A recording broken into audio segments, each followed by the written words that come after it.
नमस्कार, स्वागत है आप सभी का न्यूज अपडेट पे। मेरा नाम है सिद्धांत त्रिपाठी। रुक करते खबरों की ओर, जहां उत्तराखंड में विकास कार्यों पर परियोजनाओं को धरातल पर उतारा गया है। लोगों से अपील की गई है कि वे ट्रिपल इंजन की सरकार बनाए ताकि नगर पालिकाओं में विकास की कमी न हो।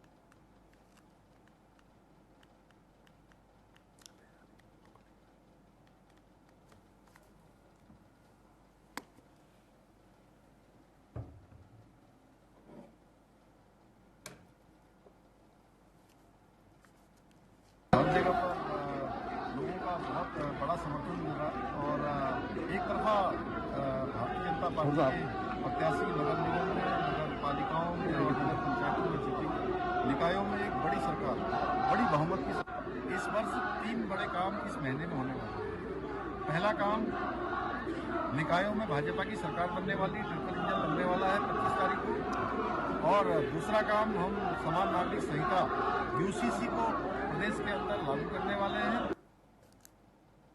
वही थराली चुनाव के लिए कांग्रेस ने अपना 45 बिंदुओं का घोषणा पत्र अब जारी कर दिया है। इस दौरान कांग्रेस प्रत्याशी सुनीता रावत ने घोषणा पत्र के माध्यम से थराली के विकास को अपनी प्राथमिकता बताया। तो कांग्रेस ब्लॉक अध्यक्ष विनोद रावत ने प्रेस वार्ता के दौरान बताया कि कांग्रेस का घोषणा पत्र नगर के 4 वार्डों के विकास के एजेंडे को ध्यान में रखकर बनाया गया है, जबकि बीजेपी के पिछले चुनाव के घोषणा पत्र में कई बातों को ही इस बार दोबारा रिपीट किया गया है।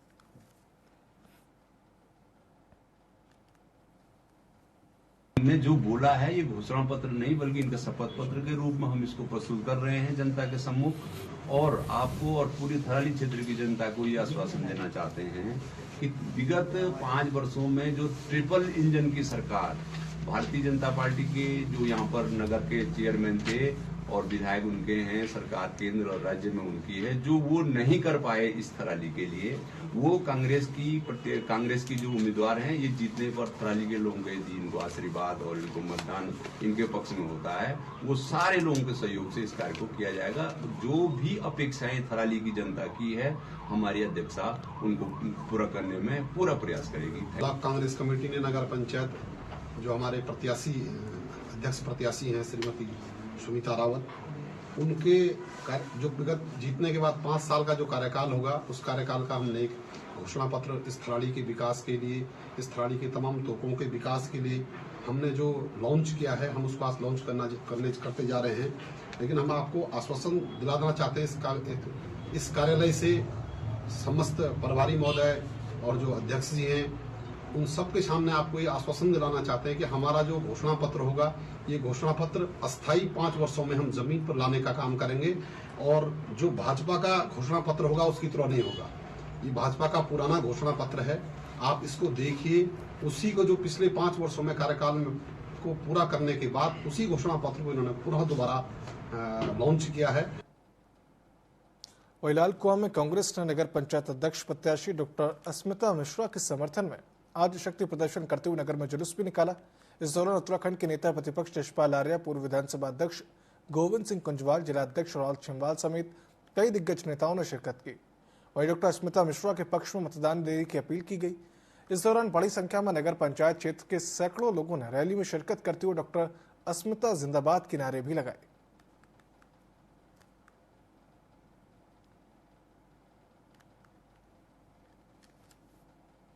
आज हमारा शक्ति प्रदर्शन था। वार्ड नंबर 1 से जनसभा संबोधित की गई, उसके बाद हम लोग वार्ड नंबर 6 से होते हुए मेन बाजार से होते हुए अभी यहाँ पहुंचे हैं घर पे। और अपार भीड़ थी, बहुत भीड़ थी, सबका उत्साह बहुत ज्यादा था और सब लोग ने आश्वस्त में सब भारी बहुमत से हमें कांग्रेस पार्टी को ही विजय बनाई। कल हमारी थी वार्ड नंबर मोहल्ले में। कल देखिए, स्थानीय मुद्दे हैं, जो मेन काम होता है सौंदर्यीकरण का, नगर पंचायत का एक आर्यन नगर पंचायत बनाने के, ये तो हमारा ही जो पुराने मुद्दे चले आ रहे हैं उसको भी हम आगे बढ़ाने का प्रयास करेंगे। जैसे मालिकाना हक का, बाईपास का, विस्तारीकरण का हमारी नगर पंचायत का, ताकि नगर पालिका बन सके। माहौल अनुकूल है, संभावनाएं कांग्रेस के पक्ष में है और हमारे जो उम्मीदवार है डॉक्टर अस्मिता मिश्रा योग्य है, शिक्षित है और राजनीतिक समझ है। उन्होंने जो अपील और जो अपना एजेंडा पेश किया है, तो उनकी प्राथमिकताएं हैं, जाहिर होती हैं कि वो लालकुआं के विकास के लिए तत्पर रहेंगी और जो यहाँ की जरूरतें हैं, जो यहाँ के मूल प्रश्न है, सवाल हैं, समस्याएं, उनके निदान के लिए वो भरसक कोशिश करेंगे। कांग्रेस का भी एजेंडा यही है एक खबर उत्तरकाशी जनपद से है, जहां पौराणिक और धार्मिक बाग मेले में दूसरे दिन हाथी स्वांग आकर्षण का केंद्र रहा। बता दें कि बाड़ाहाट कुथौलवू पांडव नृत्य समिति की ओर से परंपरागत हाथी स्वांग में बड़ी तादाद में लोग शामिल हुए, तो वहीं समिति द्वारा मकर संक्रांति के पर्व पर हर साल परंपरागत आयोजन किया जाता है। साथ ही बाड़ाहाट निवासी ने बताया कि हाथी स्वांग इस क्षेत्र की सदियों पुरानी परंपरा रही है।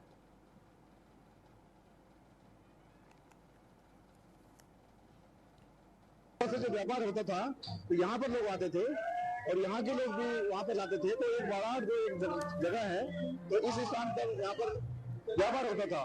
तो इस स्थान के जो आराध्य देव हैं वो कंडार देवता है, जिसको गंगा देवता कहते हैं या ग्राम देवता कहते हैं। तो इनका जो एक विशेष पर्व है वो मकर संक्रांति, बाड़ाहाट के थौल जिसे कहते हैं, तो मकर संक्रांति से कहते हैं। तो मकर संक्रांति के दिन यहाँ पर भगवान निकलते हैं और उनका स्नान होता है। उसके दूसरे दिन ठीक है, भगवान यहाँ पे 7 दिन तक रहते हैं और इस पूरे क्षेत्र को अपना आशीर्वाद देते हैं। ये पौराणिक है और सभी का यहाँ पे स्वागत है। सभी जनपद वासियों, सभी नगर वासियों का हार्दिक स्वागत है। आनंद करते हुए अपने हाथी के स्वांग के लिए, और सभी ग्रामवासी हमारे 8 गांव 9 गांव जो भी है हमारे कन्हा देवता के जो सभी गांव हैं, सभी यहाँ पे सम्मिलित और बड़ी उत्साह से ये हमारी है, ये हम सभी का स्वागत है, अभिनंदन है। इसमें काशी है, यहाँ के जो अधिष्ठात्र देवता हैं, क्षेत्राधिपति देवता है, वो कंडार देवता है जी।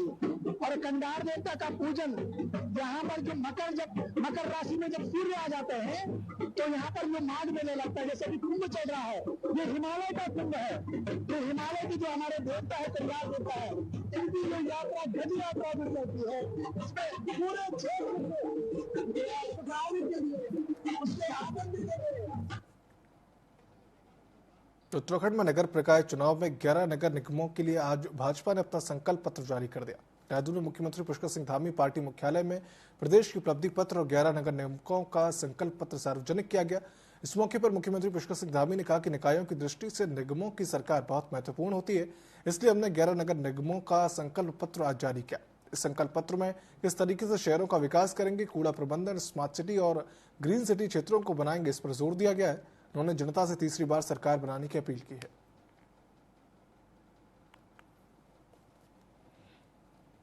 सरकार बहुत महत्वपूर्ण होती है निकायों के विकास की दृष्टि से, वहाँ की सफाई व्यवस्था की दृष्टि से, एक विजन की दृष्टि से और आने वाले समय की चुनौतियों के लिए।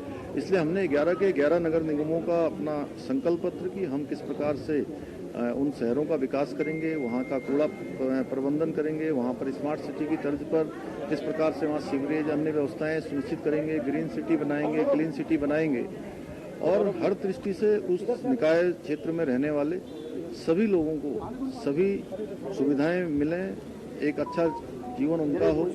ये हमारा संकल्प पत्र इसी दिशा में जो है पूरी तरह से विस्तार से जनता के समक्ष प्रस्तुत है। इसलिए हम निवेदन करते हैं सभी से, जनता से, वो उन्होंने 2 सरकारें हमारी जनता ने बनाई हैं और तीसरी सरकार भी उत्तराखंड की देवतुल्य जनता हमारी बनाए, जिससे कि हम और तेज गति से विकास को जो है गति प्रदान करें। सरकार समाजवादी पार्टी के मुखिया अखिलेश यादव अपने चाचा का पिंडदान कराने के लिए परिवार सहित हरिद्वार पहुंचे, जहां पर उन्होंने पूरे विधि विधान के साथ चाचा की आत्मा की शांति के लिए पिंडदान किया। तो अखिलेश यादव ने कहा कि आज परिवार के सभी सदस्य हरिद्वार में हिंदू परंपरा के तहत होने वाली 16 संस्कारों में से एक पिंडदान संस्कार के अनुष्ठान के लिए आए हैं। गंगा के तट पर हमने यह अनुष्ठान आत्मा की शांति एवं मोक्ष के लिए कराया। साथ ही कहा परिवार के लिए दुखद है, परंतु अपने संपूर्ण जीवन में परिवार की पूरी जिम्मेदारी के साथ हमने सेवा की।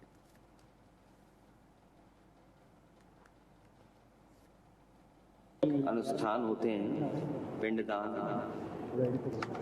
उसी पूजा के लिए हम लोग यहाँ पर आए हैं।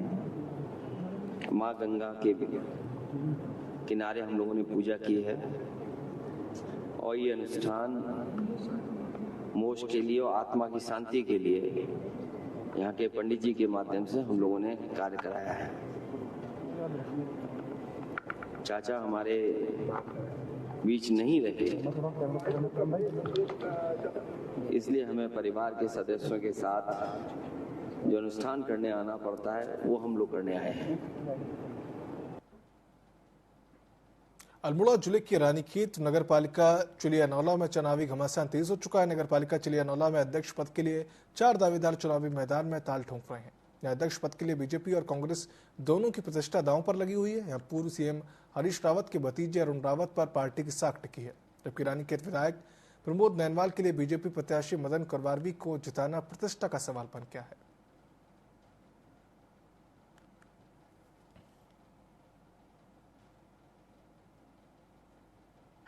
मेरा जो सबसे बड़े मुद्दे हैं आज इस क्षेत्र में भूमि हस्तांतरण के विषय हैं, वो विषय है पेयजल की जो समस्या है उसके विषय में मेरी प्रमुख मांग है, सड़कों का और नजूल भूमि, विद्युत संबंधी जितने भी यहाँ पे अभी जो कार्य रुके पड़े हैं, जो कार्य हो नहीं पा रहे, उन मुद्दों को लेकर मैं जनता के बीच में जा रहा हूँ और निवेदन करूंगा जनता से कि आज सरकार माननीय मोदी जी की केंद्र में है, तो प्रदेश में आदरणीय पुष्कर सिंह धामी जी के नेतृत्व में सरकार चल रही है। वर्तमान में हमारे क्षेत्र में विधायक भारतीय जनता पार्टी से हैं, सांसद हमारे कैबिनेट मंत्री जी हैं, तो मैं चाहूंगा क्षेत्र की जनता से निवेदन करूंगा कि जितने भी मेरा एक संकल्प पत्र मैंने आप जनता के बीच में लेके जा रहा हूं, उन मुद्दों को लेकर अगर आप मुझे मौका दीजिए ताकि मैं इस क्षेत्र का विकास कर सकूं और इस क्षेत्र का चौमुखी विकास करते हुए क्षेत्र के विकास के लिए अपना योगदान दे सकूं, आप लोगों से यही मेरा निवेदन करना चाहूंगा। प्राथमिकता यही रहेंगी कि जो जैसे वन भूमि का मामला है, पानी का मामला है, बिजली का मामला है और सड़कों का मामला है, कई मुद्दे हैं जो लोगों के आवश्यकता अनुसार है, उस पर काम किया जाएगा। तो कांग्रेस से बीजेपी में शामिल हुए पूर्व दर्जा मंत्री बिट्टू कर्नाटक ने प्रेस वार्ता कर कांग्रेस पर जमकर निशाना साधा। उन्होंने अल्मोड़ा नगर को बदहाल बताते हुए कांग्रेस ने पिछले 25 सालों से अल्मोड़ा में राज किया है, लेकिन यहाँ रास्ते, नाले और बिजली पानी की व्यवस्था आज भी बदहाल पड़ी है। जनता मूलभूत जरूरतों के लिए आज भी परेशान है। वही उन्होंने कहा कि बीजेपी प्रत्याशी अजय वर्मा इस बार मेयर पद पर काबिज होंगे और नगर का विकास होगा।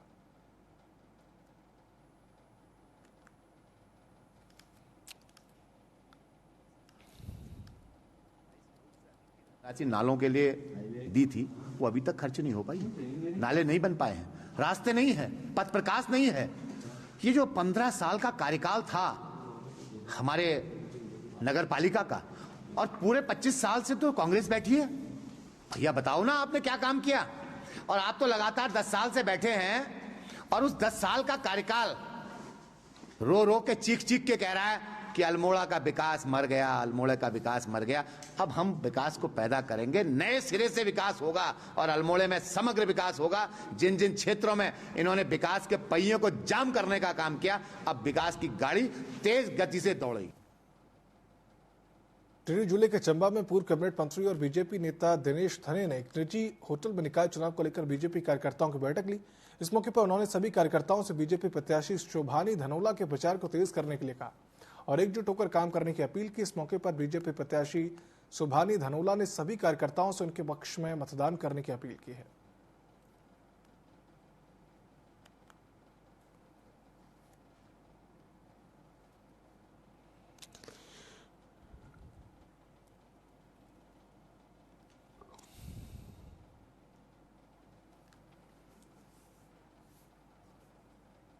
खबरों का सिलसिला लगातार जारी रहेगा। जल्द लौटते हैं छोटे से ब्रेक के बाद।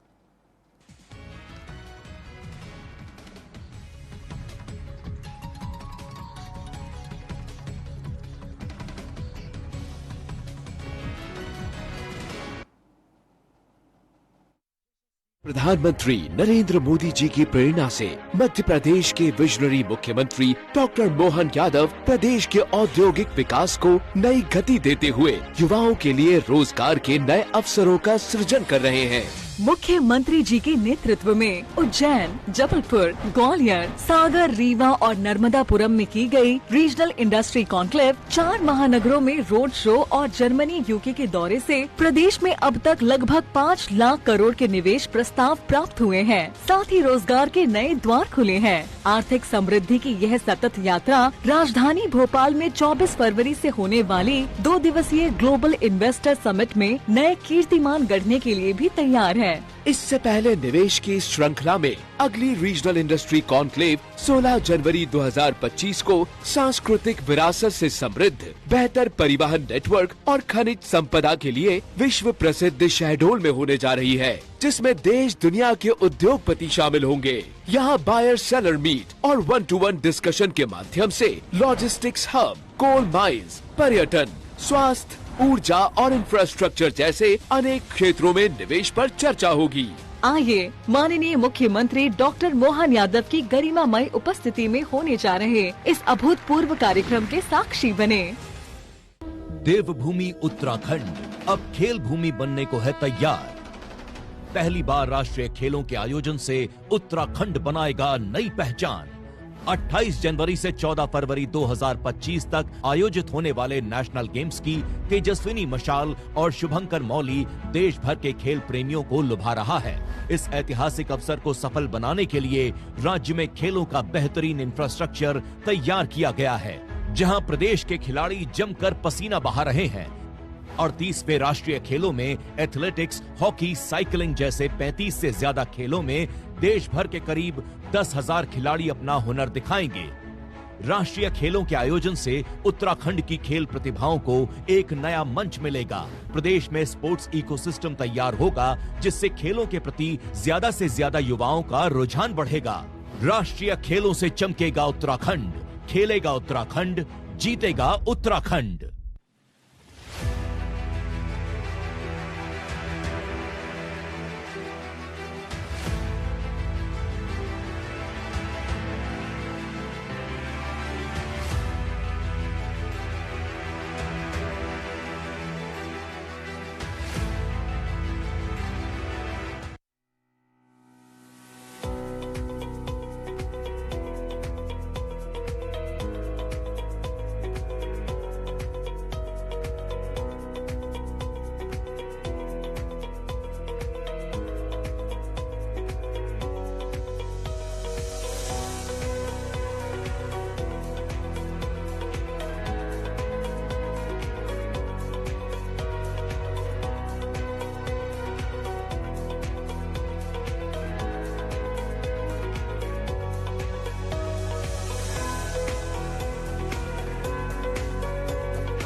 टीवी 24 स्पेशल शो न्याय की बात सभाजीत यादव के साथ। कभी सोचा है क्या है न्याय और क्यों है न्याय ही जीवन, न्याय ही यात्रा, एक नया दृष्टि। धर्म, दर्शन और अध्यात्म के मूल में छिपा है न्याय। मेरे साथ न्याय की अनदेखी परतों की खोज, न्याय को समर्पित एक विचार यात्रा। देखिए शनिवार शाम 6 बजे, पुनः प्रसारण रविवार सुबह 8 बजे, शाम 4:30 बजे और रात 9:30 बजे, सिर्फ टीवी 24 पर। चाहे हो लोगों के अनेकों रूप, चाहे हो लोगों के अतरंगी तस्वीरें, या कुछ ऐसा जिसे देखकर चौंक जाएंगे आप, या हो जाएंगे हंसी से लोटपोट, आपको दिखाएंगे ये सब सिर्फ यहाँ। तो मैं अंकिता लेकर आ रही हूँ आपके लिए एक ऐसा स्पेशल शो जिसका नाम है वायरल 24, जहाँ पे होंगे सोशल मीडिया पर वायरल हुए तमाम ऐसे मशहूर वीडियोस। तो देखना ना भूले हमारे साथ हमारा ये शो वायरल 24।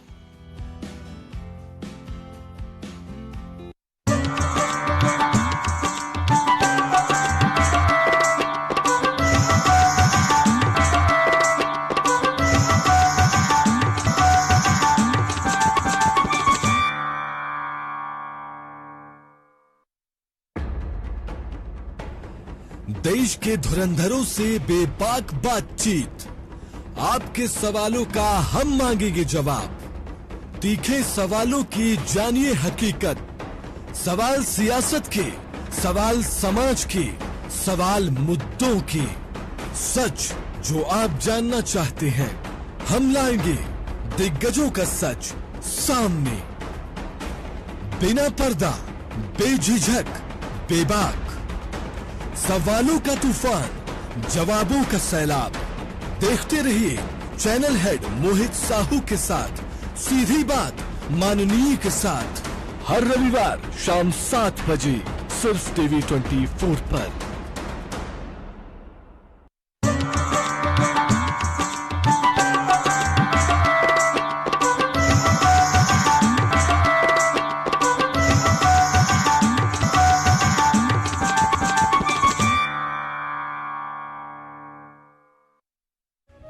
गौ माता, वेद माता, राष्ट्र माता।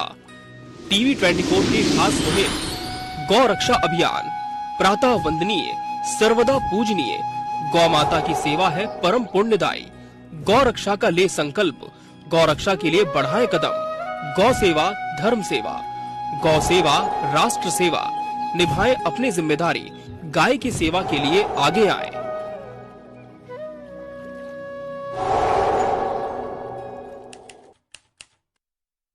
मैं आ गई हूँ पूछने आम जनता की।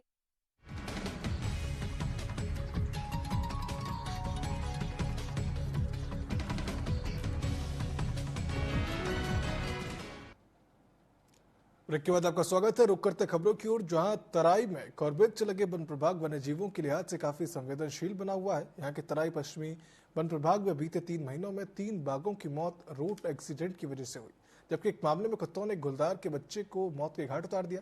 वन्य जीवी प्रेमी राजेश भट्ट ने बताया कि इस समय मानव वन्य जीव संघर्ष बढ़ रहे हैं और वन्य जीवों की जो मौत हो रही है एक सोचने वाला विषय है कि लगातार वन्य जीवों की मौत विभाग की मैन पावर की कमी को दर्शाता है। कल रात को सूचना प्राप्त हुई कि जस्सा गांजा एक गांव है हमारा रामनगर रेंज के अंतर्गत, वहां पर एक लेपर्ड का बच्चा मरा हुआ मिला, लगभग 2 से 3 महीने की आयु रही होगी। तो वो पता चला कि जो गांव के आवारा कुत्ते थे उनके द्वारा उसको घेर करके मारा गया। तो उसका भी पोस्टमार्टम कराया जा रहा है। पोस्टमार्टम के बाद जो भी स्थिति पता चलेगी वो बोलिए। हाँ, ये लगातार क्योंकि जानवरों का मूवमेंट है ही है, वन्य जीवों का लगातार है। अभी परसों 3 दिन पहले एक बाघिन की मृत्यु हुई है, पोस्टमार्टम हुआ है उसका, तो उससे पता चला कि उसका एक्सीडेंट से उसके पैर बैक साइड में काफी चोट लगी, उसकी वजह से उसकी मृत्यु। 6 महीने के लगभग पिछले 6 महीनों में लगभग 3 घटनाएं हुई हैं, जो कि रोड एक्सीडेंट। उसमें 2 तो चूना खान के पास लगा जो हाईवे है उसके पास है, और एक ये तीसरी घटना। वन्य जीव संरक्षण जो है एक चुनौती का विषय है और वाकई जो है इस समय ये पूरे उत्तराखंड में अगर देखें पूरे परिवेश में तो बाघों और अन्य जीवों पर एक बड़ी समस्या भी उभर कर आई है। इसी वजह से जो मानव वन्य जीव संघर्ष हो रहा है ये भी हो रहा है और दूसरा क्या है कि उसी के उलट में कई जगहों पर वन्य जीव मारे भी जा रहे हैं। तो ये शोध का विषय है, इसमें निश्चित रूप से शोध होना चाहिए और इसमें पारदर्शिता होनी चाहिए ताकि जो है इनके संरक्षण को जो है मुख्य रूप से एक वो बनाया जाए, प्रश्न चिन्ह बनाया जाए और इसी के साथ इनके संरक्षण में जो है ज्यादा ध्यान दिया जाए। प्रदेश में निकाय चुनावों को लेकर 23 दिसंबर को आदर्श आचार संहिता लागू हुई, जिसे सख्ती से पालन कराने के लिए पुलिस विभाग और आबकारी विभाग को निर्देश दिए गए थे, जिसके तहत कार्रवाई करते हुए 3 हफ्तों के भीतर करीब 11 करोड़ की लगभग 241 किलो नारकोटिक्स और 71 लाख से ज्यादा की शराब जब्त की जा चुकी है। राज्य निर्वाचन आयोग के सचिव राहुल गोयल का कहना है कि प्रदेश में आदर्श आचार संहिता के तहत विशेष टीम लगाई गई है। मतदाताओं को लुभाने के लिए अवैध गतिविधि करने वालों पर नजर रखी जा रही है।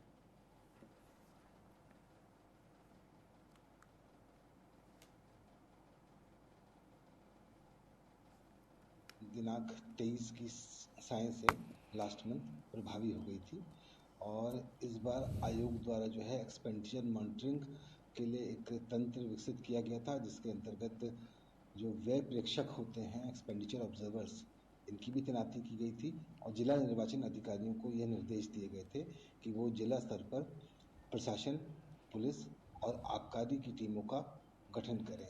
इसके अतिरिक्त जो है स्टेट हेडक्वार्टर पर भी जो है पुलिस विभाग को और आबकारी विभाग को निर्देश दिए गए थे कि स्टेट नोडल भी पुलिस और एक्साइज के वो लोग नॉमिनेट कर लें और रैंडम तरीके से भी जो है इसकी जांच और जो जब्ती इत्यादि की कार्रवाइयाँ होती हैं वो समय समय पर होती रहें, ताकि जो इलीगल एंड करप्ट प्रैक्टिसेस जो निर्वाचन के दौरान होती हैं उस पर प्रभावी अंकुश लगाया जा सके।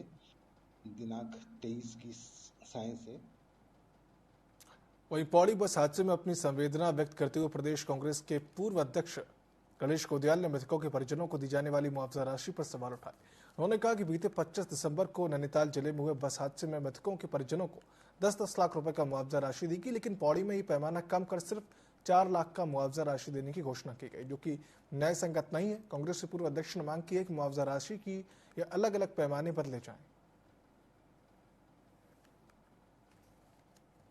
पौड़ी में जो बस हादसा हुआ उसमें कई लोगों ने अपनी जानें गंवाई मैं अभी एक ऑफिशियल सरकारी हैंडल से मुख्यमंत्री जी का ये संदेश देख रहा था, जिसमें वो पौड़ी जिले के जिलाधिकारी को हिदायत दे रहे हैं कि घायलों का समुचित इलाज किया जाए। माननीय मुख्यमंत्री जी, मैं आज दिन में भी कह चुका हूं कि आपका पौड़ी का हॉस्पिटल सिर्फ रेफर सेंटर बनकर रह गया है। आप जिलाधिकारी को किस रूप में निर्देश दे रहे हैं कि समुचित इलाज किया जाए, कैसे समुचित इलाज किया जाए। 25 दिसंबर को इसी प्रदेश के अन्य भाग में, मैं इलाके का नाम इसलिए नहीं लेना चाहता कि मैं कोई राज्य में कोई कंट्रोवर्सी खड़ी नहीं करना चाहता, लेकिन इसी राज्य के दूसरे इलाके में एक बस दुर्घटना हुई 25 दिसंबर को, और उसमें आपके ही आधिकारिक हैंडल से, सरकारी ऑफिशियल हैंडल से ये जानकारी पता चली जो आपने साझा की कि मृतकों को 10-10 लाख रुपए का मुआवजा दिया जाएगा। और उसके ठीक कुछ ही दिनों बाद ये जो पौड़ी में दुर्भाग्यपूर्ण तरीके से घटना घटी, इसमें आप फिर अब 4-4 लाख के मुआवजे की बात कर रहे हैं। एक ही राज्य में ये दो प्रकार के नियम कैसे चलेंगे? आप बताइए माननीय मुख्यमंत्री जी, क्या ये उचित लगता है आपको? अराजक तत्वों की खुलेआम गुंडागर्दी का एक वीडियो सामने आया, जहां मामला हल्द्वानी रोडवेज स्टेशन पर खुलेआम बदमाशों की गुंडागर्दी का है, जहां कुछ लोगों ने रोडवेज स्टेशन पर तैनात परिचालक पर हमला कर दिया और इस हमले में परिचालक गंभीर रूप से घायल हो गया। इसे नीलकंठ अस्पताल में भर्ती कराया गया है, जहां उसकी हालत नाजुक बताई जा रही है। और ऐसी घटना से रोडवेज स्टेशन सुरक्षा व्यवस्था पर अब कई सवाल खड़े हो चुके हैं।